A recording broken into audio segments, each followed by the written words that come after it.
Welcome to What Matters, a podcast that looks inward at unique experiences, upward for divine direction, and outward at God's activity in the world. I'm Michelle Funk, your host. I'm so glad that you are here with us today, and I'm delighted to introduce you to my guest for the day. Anne Gatobu is here with us today. Anne is the newly appointed, I don't know if that's the right word, but it is. Okay. Yes, it is. Executive Director of Locations and Care Central here at Church of the Resurrection. Welcome, Anne. Thank you, Michelle, for having me. I'm so glad you agreed to just be part of the podcast. This podcast just is a great way for us to have conversation and to invite others into it and through the miracle of technology. And so that's what's very fun. And I'm delighted to have the opportunity to get to know you better and others to have that same opportunity. Thank you. So you are new to this position on staff, but you're certainly not new to the church overall. And so I wanted to just kind of hear about your journey all the way from Kenya. I know that you started out in Kenya and just would love to hear a little bit about your life in Kenya. Would that be all right? Yep, that will be fine. I don't know how much time you have to hear the whole life history, but I was born in Kenya, Nairobi, actually. My parents lived in Nairobi, and so my formative years were in Nairobi. However, around high school, towards the end of my high school, we moved to Meru, which is a much rural community. And so I always pride myself in being able to say that I both have the experience of living in a big town, because Nairobi is pretty big. Most people are not aware of that. More than 4 million people right there in Nairobi. Wow. Yeah. And then Meru, much smaller, much rural. And so I think that has given me the versatility to be able to move from place to place, which is part of what it means to be clergy with the United Methodist Church, and be able to adapt to all those kinds of things. Was born to loving parents. Both mom and dad, Helen and Stephen Kiome, are still living, and I feel very blessed to still be able to have them and to still be able to communicate with them once in a while. They still live in Kenya. Dad is a retired Methodist minister, and mom, some parts, was a homemaker and then worked as a factory worker, and then at the Methodist guest house. So she's been a jack of all trades in all kinds of ways. Dad is a retired Methodist minister, but before then he was actually in broadcasting and worked with what was then known as the Kenya Broadcasting Corporation. There were 6 of us siblings, but the ones living now are 5. And of the 6, I'm the 4th. In that fourth line. One in line. Boys, 3 boys ahead of me. So I was the 4th and the first girl. And then there's a boy between me and our last born, who is a girl. The last of us 3 live in the US, and the first 2 live in Kenya. We lost 1. That's why I said the first 2. We lost 1 in 2001. Mwiti. That's a bit about my family growing up in Kenya. I am married to a Methodist minister, Haron, and have 3 boys of our own. Te, Nabi. Te is 26, Nabi is 25, and Munene is 19. And Munene is the one still in college. So, and we've also raised one of my brother's kids, Anise Faith, whom we consider as one of our own, and lives here in Nebraska. Growing up in Kenya, what would you really want to know more than that about my growing up in Kenya? Oh, well, I know a little bit about the geography, but where is Kenya located? Can you kind of like describe? Okay. Sometimes I say I grew up in Kenya and I'm thinking, oh, people know Kenya. Yeah. No. Some people have asked me, is it in Mexico? Or No, Kenya is in Africa. Like if you were to draw the line, the equator line right across the globe, that passes through our village, Meru. Oh. And so one of the unique things about that is that we have 12-hour days and nights throughout the year. Oh, my. So you can imagine one of the shock of coming here in the winter, and by 3 p.m., it's already dark. And I'm like, what exactly is happening? Yes. So that's something we still, I guess I still haven't really gotten used to. Yeah. Then the whole idea of snow, completely unheard of. I know we used to make, when we would have Christmases, we would get a Christmas tree because we are trying to emulate what they do in the West, and we would put cotton balls, kind of like to depict what our idea of snow is like, Yes. until you land here, and you land here during a really big snowstorm. Right. And you feel like you've been thrown in a freezer. So just the differences are so stark. And it's amazing, even though I've been here for more than 25 years now, 26 years, it's amazing that there's still places that I find myself in a cultural shock and having to make adjustments and to learn and to adapt to new culture. So I guess a person's formative years really says who they are, and the rest of it is really adaptation. And so that's kind of what I consider I keep on doing. Yeah. Yes. Yeah. And you've lived in various places in the U.S.? Okay. Is this the first time in Kansas? Yes. Okay. We moved to Kansas about 4 years ago. Okay. Okay. So, and we moved because of my appointment as a district superintendent in the Kansas City district area. Yeah. And so I've lived in the Kansas City area for 3 years, but that was the first time living in Kansas. Yeah. We first lived in Denver because that's where we went to school. And then moved to Nebraska when my husband started the ministry in the then Nebraska Annual Conference. And it's during that time that I got called into ministry. And so we ministered in the Nebraska Conference for quite a number of years. Yeah. And then was invited on faculty to Asbury Theological Seminary. And so we moved to Kentucky and lived in Kentucky for about 8 years. And then moved back to Nebraska, and now we are here. So it feels like moving. But every time we move, we ask ourselves, it can't be as big a move as from Kenya to the US, so we can do it. That's right. Yeah. That's right. Oh, I love hearing about, where you came from and your life experience. And I'm going to guess it has always involved church. Yeah. Yeah. Yes. I grew up in the church. I can almost say I was born in the church. My parents were very, very involved in the church. In fact, they were involved in the beginning of the first Methodist Church of Kenya in Nairobi, the Charles New Methodist Church. So I think it's about 5 or 7 families. And now it's still the oldest church in the Nairobi area of the Methodist Church, and one of the greatest strongholds for Methodist Church. At that point, like I said, he was working for the KBC, but was a volunteer and did a lot of ministry in the work as a volunteer before eventually deciding to take early retirement so that he can be a full-time Methodist minister. And so, yes, we grew up with a loving Christian family. Yeah. I've always known and heard about God, been taught about the Bible, loved reading Bible stories with as much books as we could get. Just really, everything has been, I've revolved about church. I can't say that I ever even veered away from that.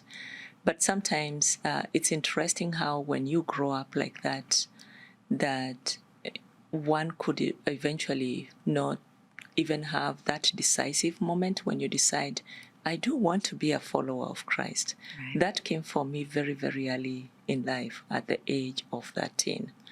I remember going to a revival meeting and just feeling this presence of God in such a very much like the Wesley, the warmth of the heart and wanting to know more about God and wanting to be a follower of Christ and to be like Christ. And saying yes at that point to the invitation to be a Christian.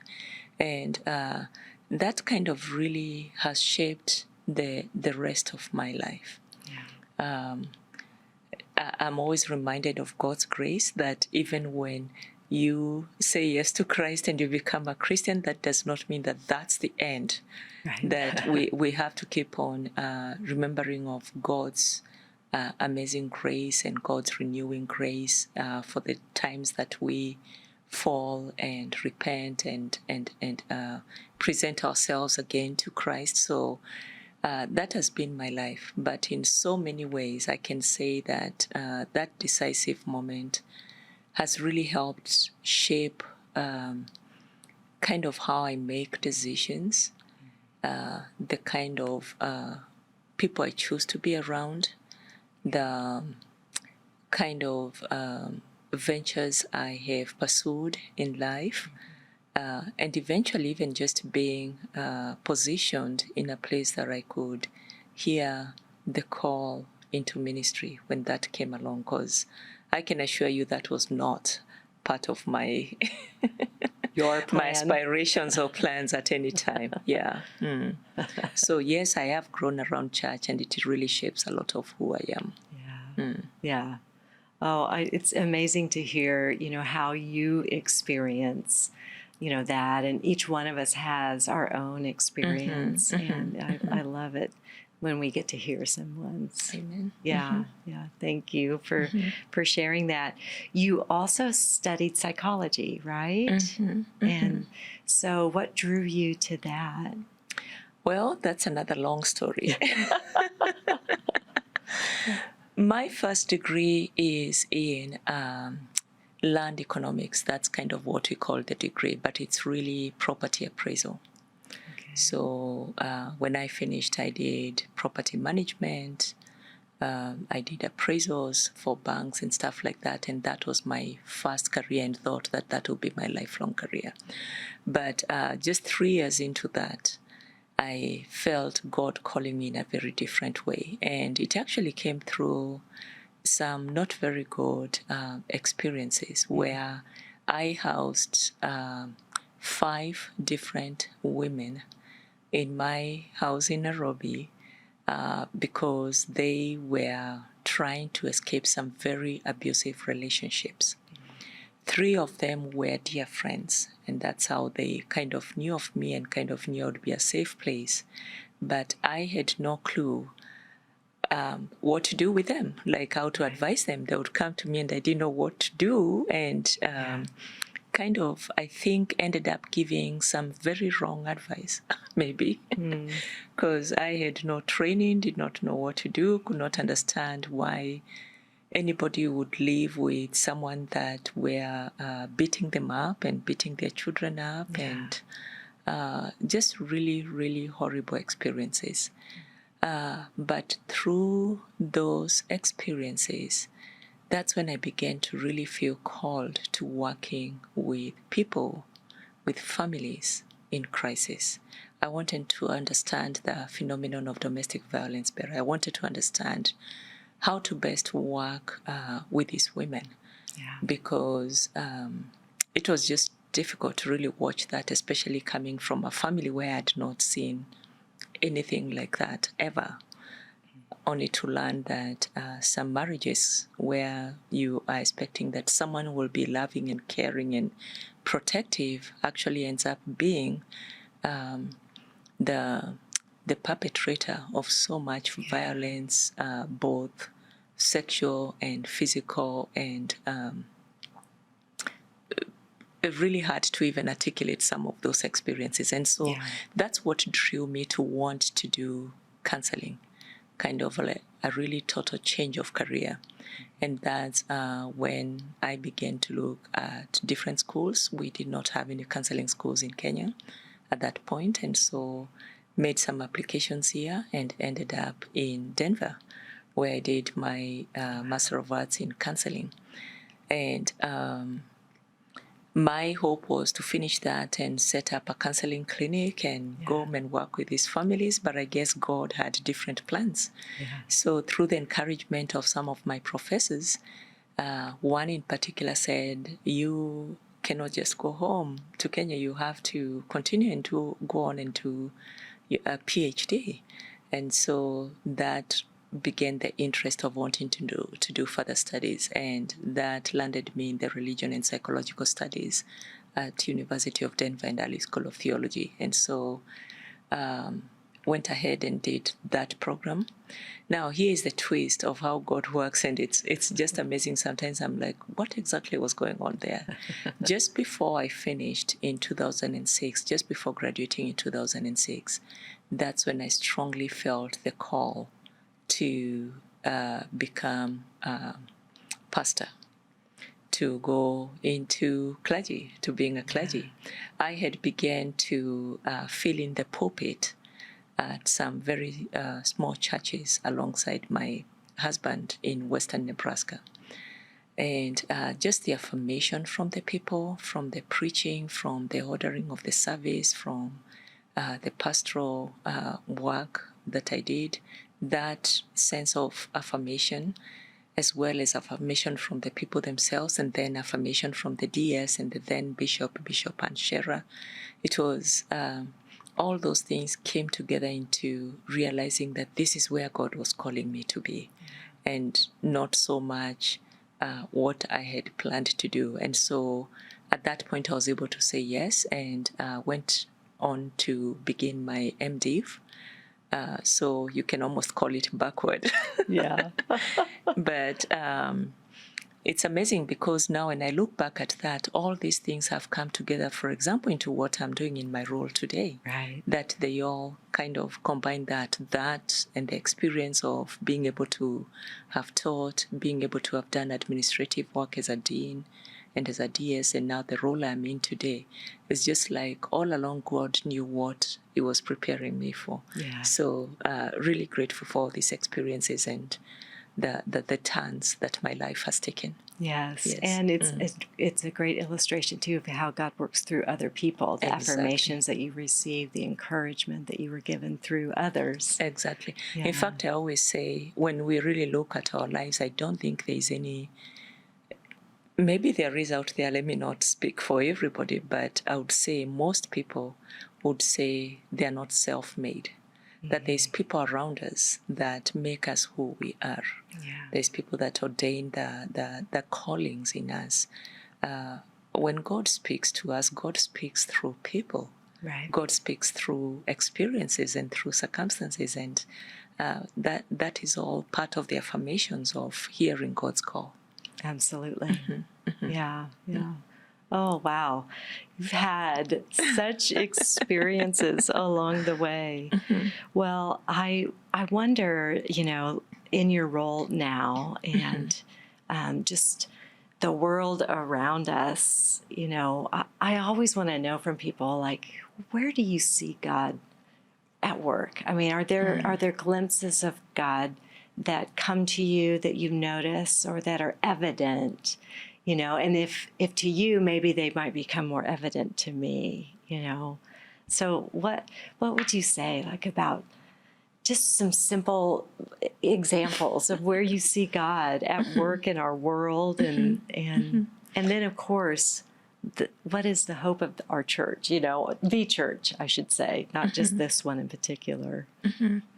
And maybe even to just respond to where I see God. Yeah. Let me begin by who is God to me, how I articulate God to be.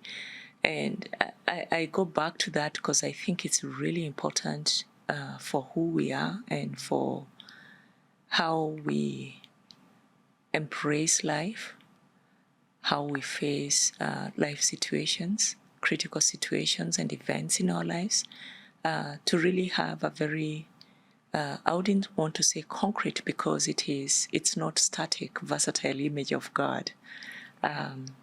And God is a friend to me. God is if I were to take the image, God would be the Father. And I take that, even though I'm saying the Father, I'm very much aware that for so many people, that's not the image that they would relate to.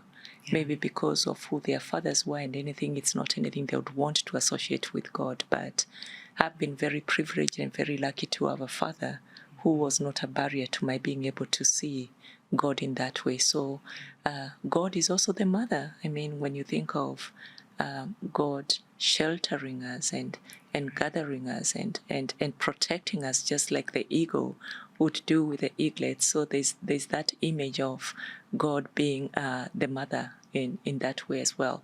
But also the Almighty.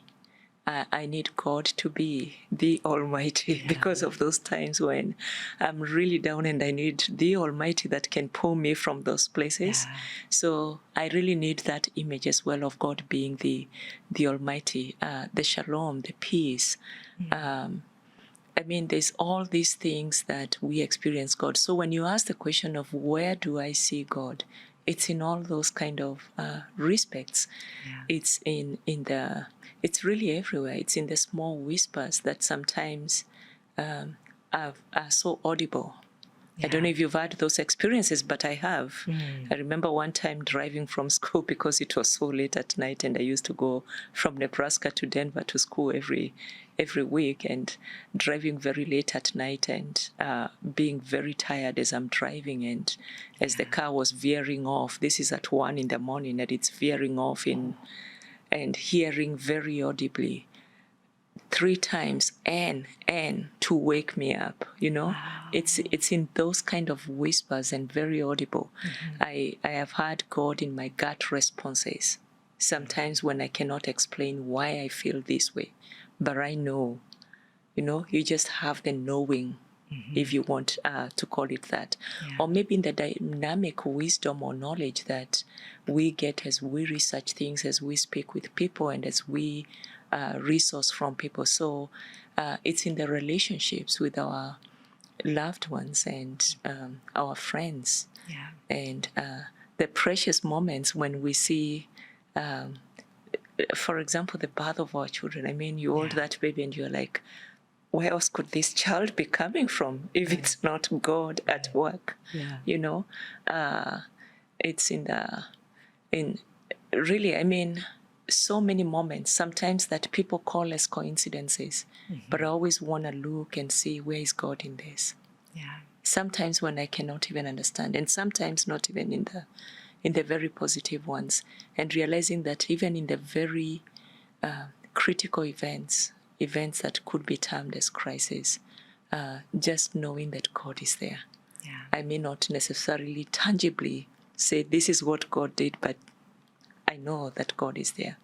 So I see God in all those places. I'm reminded of my mother-in-law. One time, my husband, when he came to the U.S., obviously it's a long time we had not yet seen an ATM machine, and and so he was told, he went to the bank, opened an account, and he was told, well, if you use this card, you don't ever need to come to the bank. You can always put the card and get it will split the money for you. And he couldn't wait to do that. So he went around the corner and did that, and he couldn't believe it. And he was like, there has to be someone behind this ATM machine that's doing all this. And when he spoke with his mother, my mother-in-law, who is now passed on, she said, you know, that's the way God operates. You don't have to see God, but you know God is there. Even if you cannot physically see God. So those are the places where God is. I think the second part of your question, what was the hope of our church today? Yes. I believe by our church, you don't just mean Church of Resurrection or the denominational church, but generally the church in general. And to me, I look at the church, the universal church, as the church of God. We are the church. You remember that song? We are the church, right? Yes. We are the church, but the church belongs to God. We belong to God. And so if the church is of God, and we truly believe that this God is an almighty God, remember my image of God? And we truly believe that God is still on the throne, that is where my hope is. If it is of God and God is on the throne, then the church has a future. It's still dynamic. There's still so much to be done in the world, and God is going to work through the church, and despite what the church is with everything else we have within the church, God is still going to work through us.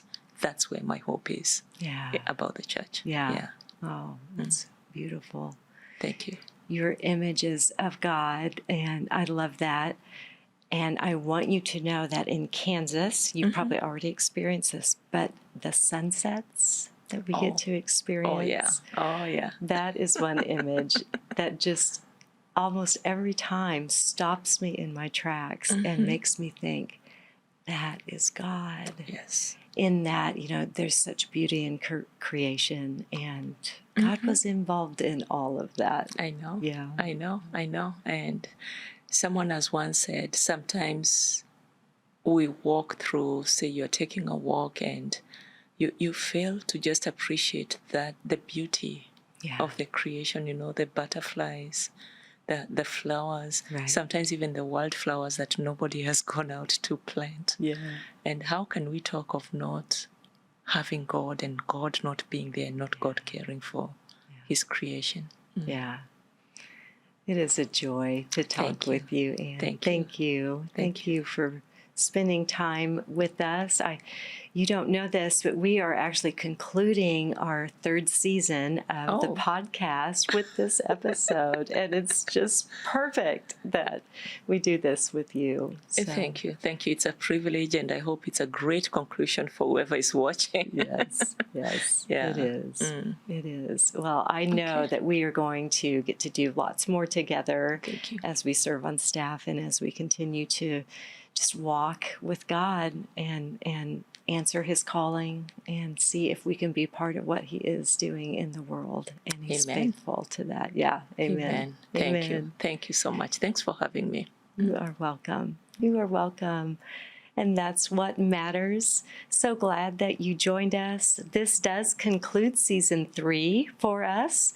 And stay tuned for season 4. It might look a little different, and we'll see what comes our way. But we're excited to be able to spend this time with you all. So stay subscribed to the podcast so that you don't miss what's coming next. I'm Michelle Funk, your host. Thank you. We'll see you next time. That was just perfect. Thank you so much. I love the way you articulate Thank you. your journey and your